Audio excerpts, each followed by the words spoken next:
안녕하세요. අයිබෝවන් කොරින් පැංචා YouTube නාලිකාවට ඔයාව සාදරයෙන් පිළිගන්නවා. 2026 වර්ෂයේ කොරියානු භාෂා විභාගයට ඔයා ලියන්න ලෑස්ති වෙලා ඉන්න කෙනෙක් නම් මේ වීඩියෝ එක ඉවර වෙනකම්ම බලන්න. මොකද ගොඩක් ළමයිට තියෙන ලොකු ගැටලුවක් තමයි ආර්ථික අපහසුතාවය. ඒ ආර්ථික අපහසුතාවයත් එක්ක කොහොමද කොරියන් භාෂාව ඉගෙන ගන්නේ? පොත කරගන්නේ, ව්‍යාකරණ ටික කරගන්නේ, සංස්කෘතික කොටස් කරගන්නේ, මේ සියලුම දේවල් වලට අපි උත්තරයක් කරලා දීලා තියෙනවා.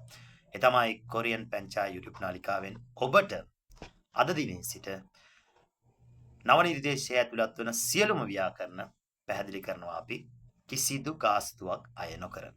ඉතින් නොමිලේ කරන මේ කටයුත්තට ඔබ සියලු දෙනාම සහභාගී වෙන්න. මොකද විභාගයේ වැඩි ලකුණක් ලබා ගන්න නම් අනිවාර්යෙන්ම පුතේ ව්‍යාකරණ හරියට කරන්න ඕන. ව්‍යාකරණ ටික හරියට ඉගෙන ගන්න ඕන. ඉතින් ඒ දේ ඔයාත් එක්ක බෙදා ගන්න තමයි මේ උත්සාහය. මොකද කිසිම නාලිකාවකින් නොකරන දෙයක් අපි අද දිනේ සිට ඔයත් එක්ක බෙදා ගන්නවා. 2026 වර්ෂය සඳහා නව නිර්දේශයේ තිබෙනා වූ සියලුම ව්‍යාකරණ නොමිලේ සම්පූර්ණයෙන්ම නොමිලේ ඔයත් එක්ක බෙදා ගන්න තමයි මේ හදන්නේ. ඉතින් දිගටම රැඳෙන්න කොරියන් පැංචා YouTube නාලිකාවත් එක්ක අද දවසේ සිට අපි සෑම දිනකම උත්සාහ කරනවා ඔයත් එක්ක නොමිලේ මේ කටයුත්ත කරගෙන යන්න. අනිවාර්යයෙන්ම පෙළ පොතේ එන සියලුම ව්‍යාකරණ ඉතා පැහැදිලිව තේරෙන භාෂාවෙන් ඔයත් එක්ක බෙදා ගන්න තමයි අද දවසේ ඉඳලා අපි සූදානම් වන්නේ. ඉතින් කතා කරන්න දෙයක් නැහැ. තරඟයක් තියෙන පුතේ. මේ තරඟය දුවන්න පටන් ගත්තොත් අවසන් කරන්න ඕන දින ළමයි. ඔයත් එක්ක යන යාළුවා වේවා, සහෝදරය වේවා, හිතවතෙක් වේවා මේ තරඟයේදී නම් පුතේ ඔයාට අතින් ඇදගෙන යන්න බෑ කියන එක හොඳට මතක තියාගන්න. මොකද තනියම දිවිය යුතු, තනියම ජයග්‍රහණය කළ යුතු තරඟයක් විනා කණ්ඩායමක් වශයෙන් ජයග්‍රහණය කරන්න පුළුවන් තරඟයක් නෙවෙයි කොරියන් භාෂා විභාගය. ඉතින් අපි සුබ වෙලාවෙන් ආරම්භයක් ලබා ගමු. කොරියන් පැංචා YouTube නාලිකාව ඔස්සේ ඔයාට පුළුවන් ඉදිරියටත් මෙවැනිම වටිනා වීඩියෝ බලන්න. ව්‍යාකරණ ටික පැහැදිලිවම තේරෙන භාෂාවෙන් සිංහලෙන් අපි කතා කරමු. ජයග්‍රාහී ආරම්භයක් සමගින් ජයග්‍රාහීව විභාගය ලියන්න ඔයාලට වාසනාව, ශක්තිය ලැබේවා කියලා මම ප්‍රාර්ථනා කරනවා. ඒ වගේම විශේෂයෙන් මතක් කරන්නට ඕන, මතක තියාගන්න, උත්සාහ නොකරුවොත් ජයග්‍රහණයක් නෑ පුතේ. ගත්ත හයිය, ගත්ත ගැම්ම ඊළඟ හුස්මේදී ඒට එහා ගැම්මක් වෙන්න ඕන. එහෙම වුණොත් විතරයි පුතේ අපි දිනුවා කියලා ලෝකෙට කෑ ගහලා කියන්න පුළුවන්.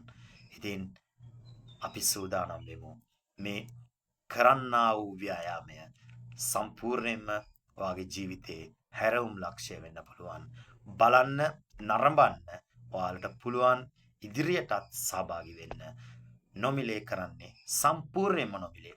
අර ගාන මේ ගාන කියන යුගයක සම්පූර්ණයෙන්ම නොමිලේ. එන්න මාත් එක්ක ෆලෝ කරන්න, කමෙන්ට් කරන්න, ඒ වගේම අමතක නොකර මේ වගේම වීඩියෝ තවත් කෙනෙක්ට බෙදා ගන්න, මේක සබ්ස්ක්‍රයිබ් කරන්න. අපි එනම් අද දවසේ පළමු ආරම්භය විදිහට බලමු පෙළ පොතේ එන පළමු ව්‍යාකරණ කොටස. හරි ජනප්‍රියයි පුතේ. හරිම ජනප්‍රිය කොටසක්. ඔයාලා කොරියන් ඩ්‍රාමා බලනවා නම්, කොරියන් ෆිල්ම් බලනවා නම් මේ කොටස බොහොම පැහැදිලිව සෑම විටකම වගේ වාක්‍ය අවසානයට උච්චාරණය වෙනවා. ඒ තමයි ඕනම දෙයක් අවසානයට තහවුරු කර ගැනීමක් කරන්න නම් මේ දේ යෙදිය යුතුමයි. කොරියන් භාෂාවෙන් එයට කියන්නේ ඉම්නිදා කියලා. ඉම්නිදා කියන්නේ පුතේ ඕනම නාමපදයක් අගට ඒ නාමය තහවුරු කරන පදයක්. 저는 ලහිරු වසන්ත ඉම්නිදා. මම ලහිරු වසන්ත වෙනවා. වේ. මේ නාම පදයක් අගට ඕනම අවස්ථාවක යොදවන්න පුළුවන් යම්කිසි දෙයක් යම්කිසි කෙනෙක් හෝ යම්කිසි ස්ථානයක් හැඳින්වීමේදී ඉම්නිදා කියන වචනය භාවිතා කරනවා. ඒ කොරියානු භාෂාවේදී වේ යන අර්ථය හඟවන්න තමයි භාවිතා කරනු ලබන්නේ. ඉතින් පළවෙනි ව්‍යාකරණය හරි සරලයි. ඉම්නිදා මේක යොදාගන්නේ නාම පදත් සමග. ඉම්නිදා කියන්නේ වේ වෙනවා. එයට සරලම දේ තමයි මම කියන දේ හඳුන්වලා දෙන්න.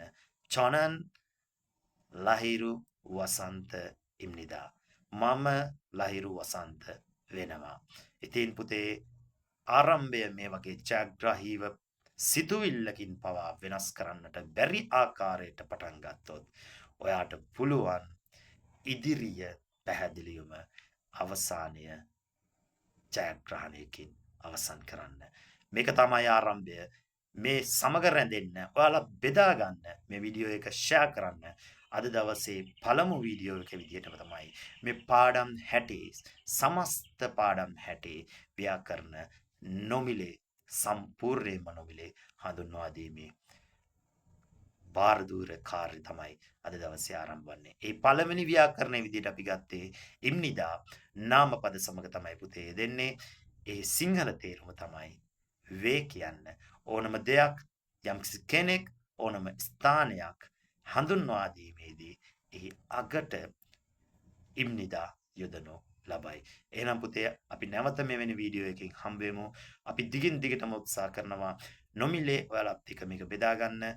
ඔයාලා ඉන්න ෂෙයා කරන්න, සබ්ස්ක්‍රයිබ් කරන්න, තව කෙනෙකුට බලන්න මේක ෂෙයා කරමු. බොහොම ස්තුතියි. අපි ඉදිරියේදීත් පාඩම් 60 ව්‍යාකරණත් එක්ක හමු වෙමු. එතකන් ඔයාට අන්‍යයන් හසෙයෝ